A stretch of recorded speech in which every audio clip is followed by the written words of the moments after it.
जय बोले नंता नंता पंच परमेष्ठी भगवान की जय। परम पूज्य गणाचार्य गुरुदेव श्री 108 विराग सदर जी महाराज की जय। परम पूज्य श्रमणाचार्य गुरुदेव श्री 108 विशुद्ध सदर जी महाराज की जय। तेल शाश्वत सिद्ध क्षेत्र तीर्थराज संवेद शिखर जी की जय।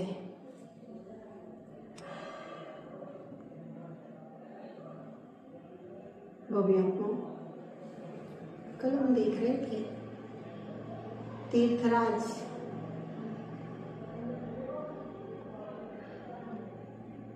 अरहंत परमेष्ठी जिनेन्द्र परमात्मा जिन मंदिर में विराजमान वीतराग देव के दर्शन का हमारे जीवन में मनोवैज्ञानिक ढंग से क्या प्रभाव पड़ता है।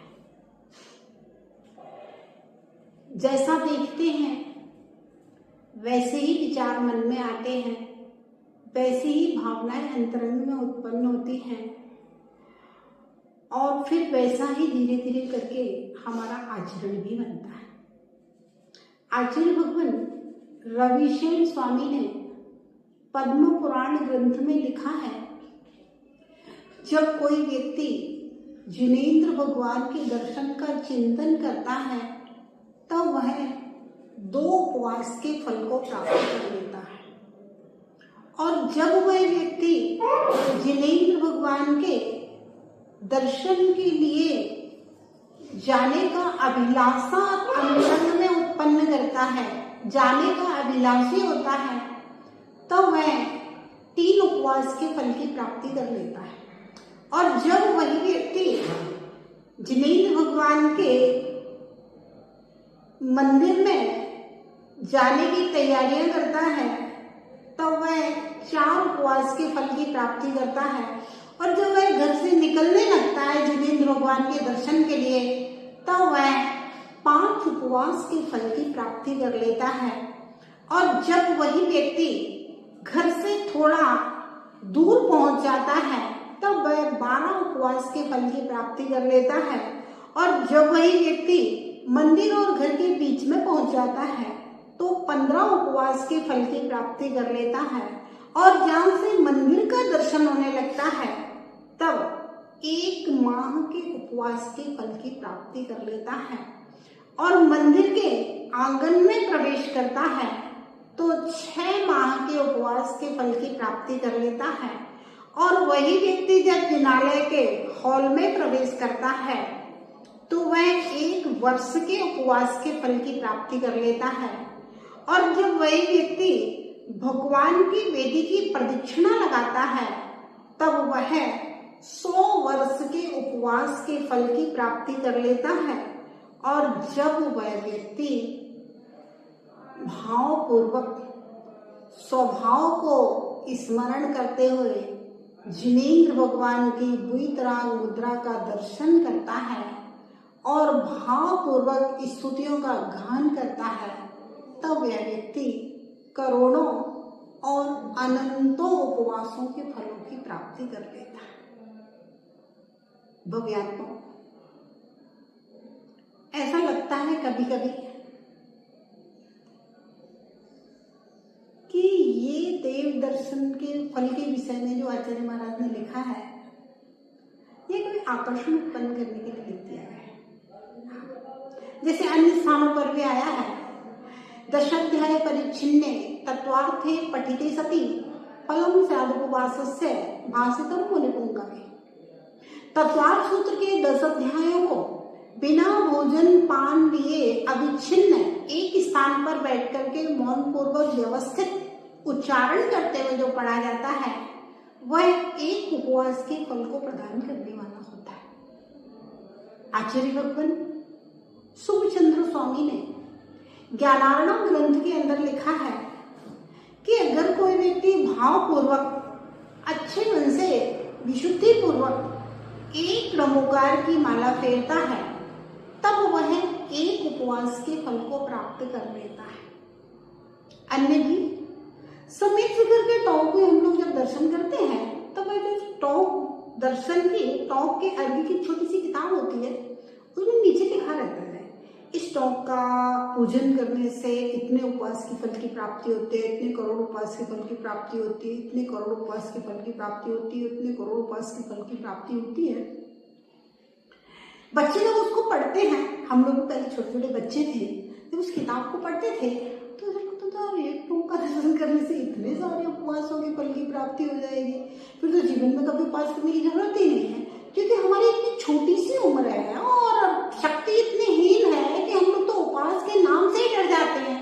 फिर तो ठीक है, शिखर जी की वंदना ही कर लेना चाहिए, फिर उपवास करने की क्या जरूरत है।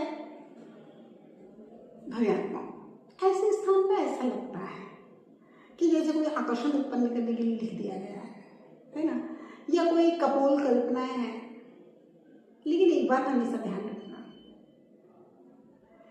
जिनेंद्र भगवान का जो आगम है और पूर्वाचार्यों के द्वारा जो लिखा गया है, जैन शासन की एक बहुत बड़ी विशेषता है कि हमारे जैन ग्रंथ किसी पंडित, किसी संत की वाणी नहीं।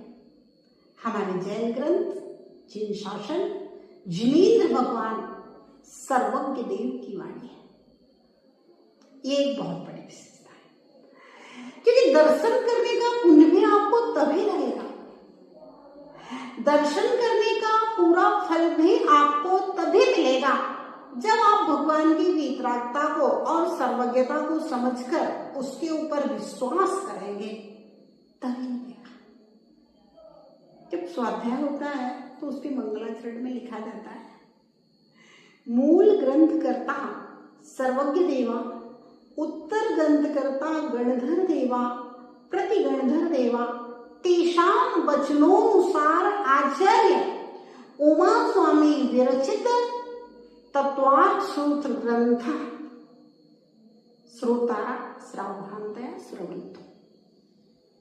अब देखिए, जितने भी ग्रंथ लिखे गए हैं, मूल ग्रंथ कर्ता सर्वज्ञ देव, उत्तर ग्रंथ कर्ता गणधर देव, प्रति गणधर देव, और गणधरों की वाणी के अनुसार ही आचार्यों ने ग्रंथों की रचना की।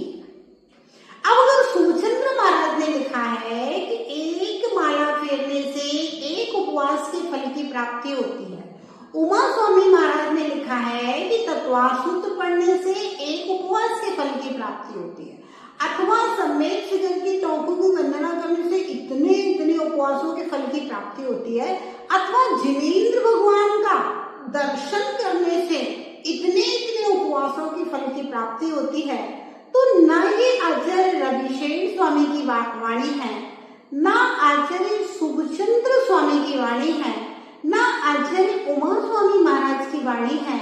ये अगर वाणी किसी की है, इस वाणी के लेखक अगर कोई मूल ग्रंथ करता है, तो वे सर्वज्ञ भगवान महावीर और उनके वचनों के अनुसार गणधर देव, प्रतिगणधर देव, और उस परंपरा से जो चला आया है उसको आचार्य शुभचंद्र महाराज ने लिखा है, उसी को आचार्य उमा स्वामी महाराज ने लिखा है, उसी को आचार्य रविशेन स्वामी ने पद्म पुराण ग्रंथ में लिखा है। यानी कि जिनेंद्र भगवान के दर्शन से सैकड़ों वर्षों के उपवास के फल की प्राप्ति होती है, अथवा करोड़ों और अनंतों फलों की प्राप्ति, उपवासों के फलों की प्राप्ति होती है।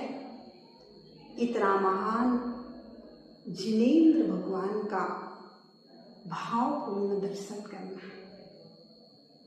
अब लोग सवाल करते हैं, बोले माता जी, जब इतने इतने फलों की प्राप्ति होती है और हम इतने दिनों से दर्शन कर रहे हैं, फिर हमें क्यों नहीं? हाँ, सवाल एकदम सही है कि आखिर हमें इतने फलों की प्राप्ति क्यों नहीं हुई जब हम इतने दिनों से दर्शन कर रहे हैं। गणित का कोई सवाल किया जाता है, उत्तर अगर सही निकाल दो और अगर आपने पूरा मेथड, पूरे टू द पॉइंट, अगर पूरा सवाल ढंग से हल नहीं किया है, तो केवल उत्तर के नंबर मिल जाएंगे, 2 नंबर, 10 नंबर का सवाल है। पूरा व्यवस्थित किया है तो पूरे 10 नंबर काटे नहीं जाते। ऐसे ही भैया अगर विधि पूर्वक दर्शन किया जाता है, भावपूर्ण विशुद्धिपूर्ण दर्शन होता है, पूरा फल मिलता है। और अगर आपने दर्शन को बिना विधि के बिना भाव के किया है तो थोड़ा सा, जैसे कोई मजदूर मेहनत करता है तो हाँ भाई शाम को 500 रुपये मिल जाएगा, ऐसे ही बिना फल के नहीं होता है। फल तो मिलेगा, 100% मिलेगा, दर्शन करने का फल जरूर मिलेगा, लेकिन विधि और भाव पूर्ण किया है तो संपूर्ण फल मिलेगा। विधि और भाव पूर्ण नहीं किया है तो फिर थोड़ा सा ही फल मिलेगा, जैसा अभी तक मिलता आया है। तो भूमियात्माओं, देव दर्शन जैन शासन की, जैन धर्म की प्रथम विधि, प्रथम कर्तव्य कहा गया है और ये बहुत महान है। इसको समझने में थोड़ा टाइम लगेगा। आज हम इतना ही जानते हैं कि अगर विधि और भाव से करते हैं तो बहुत फल की प्राप्ति होती है। कल देखेंगे हम देव दर्शन की विधि क्या है और भाव क्या है, जब उन्हें महावीर भगवान की